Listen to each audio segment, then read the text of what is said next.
نماز تراویح کی نیت، کیا تراویح کی نماز میں نماز سے پہلے نیت کی جاتی ہے؟ اگر ہاں تو کیا ہر 2 رکعت کے بعد نیت کرتے ہیں؟ نیز کیا اس میں شروع میں ثنا پڑھی جاتی ہے؟ صابر رؤوف امریکہ سے، بس ایک دفعہ جب نماز کے لیے کھڑے ہو گئے تو وہ تراویح ہی کی نیت ہوتی ہے، تو وہی نیت 20 رکعتوں تک چلے گی۔ الگ الگ ہر نماز سے پہلے نیت کوئی ضروری نہیں ہے، اور ہر رکعت میں جو ہر تراویح میں جو پہلی رکعت ہوتی ہے اس میں ثنا پڑھنی چاہیے۔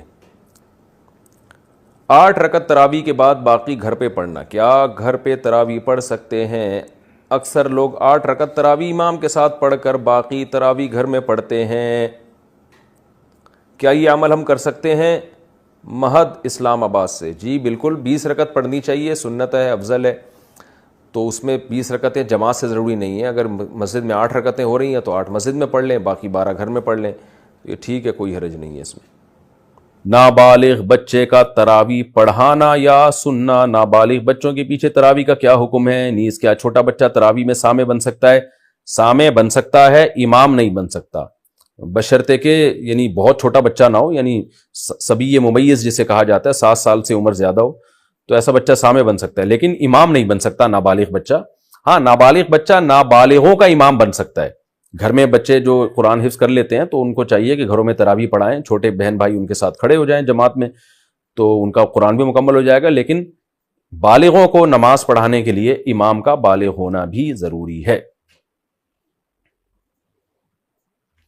کیا عورت دیگر عورتوں کو تراویح پڑھا سکتی ہے؟ اگر ہاں تو اس کا طریقہ کار بتا دیں۔ نیند اگر پیچھے لڑکا بھی کھڑا ہو جائے تو کیا حکم ہوگا؟ بنت نصیر لاہور سے، عورت کی امامت میں اگر لڑکا پیچھے کھڑا ہو جائے تو اس لڑکے کی تو بہرحال نماز نہیں ہوگی، کیونکہ مرد کو تو مرد ہی امامت کر سکتا ہے، لیکن عورت کی امامت کرے تو ہمیں اس بارے میں ایک روایت حضرت عائشہ سے ملتی ہے، لیکن اسلاف نے نہ اس پر عمل کیا، نہ ہمیں کوئی نبی صلی اللہ علیہ وسلم سے اس کی کوئی حوصلہ افزائی ملی، اور نہ کسی فقیہ نے اس عمل کو پسندیدہ عمل قرار دیا۔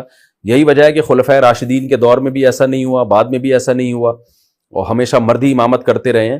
تو اس لیے حضرت عائشہ کے اس عمل سے یہ بہرحال پتہ چلتا ہے کہ اگر کوئی عورت ایسا کر لے گی تو پیچھے عورتوں کی نماز ہو جائے گی، لیکن یہ عمل بہرحال پسندیدہ ہے نہیں۔ دیگر احادیث کو بھی اگر ہم سامنے رکھ کے دیکھتے ہیں، کہیں بھی ایسا نہیں ملتا نا کہ نبی صلی اللہ علیہ وسلم نے جماعت عورتوں کی کروائی ہو اس طرح سے کہ عورت کو حکم دیا۔ مثال کے طور پر آپ صلی اللہ علیہ وسلم کی جماعت مسجد سے نکل جاتی تو آپ گھر میں آگے امہات کو اپنے پیچھے کھڑا کر کے خود نماز پڑھاتے تھے، اور یہ بھی نہیں ہے کہ آپ صلی اللہ علیہ وسلم نے خواتین کو جب حکم دیا نا کہ تمہاری گھر کی نماز مسجد سے بہتر ہے، تو گھر میں آپ نے ان کو انفرادی نماز کا حکم دیا ہے۔ آپ یہ کہہ سکتے تھے کہ مسجد میں جماعت پڑھنے سے بہتر ہے تم گھروں میں جماعت کر لو، اگر اس کی اجازت ہوتی نا، جیسے کہ آج کل بہت سے اسکالرز فتویٰ دے رہے ہیں کہ عورت کو نماز پڑھا سکتی ہے، اگر ایسا ہوتا تو کتنے، یعنی عورتوں کو پھر گھر میں انفرادی نماز کا حکم تھوڑی ہوتا، بلکہ عورتوں کو حکم دیا جاتا کہ گھر میں اپنی جماعت کرا لیں وہ، لیکن ہمیں کہیں بھی نہیں ملتا۔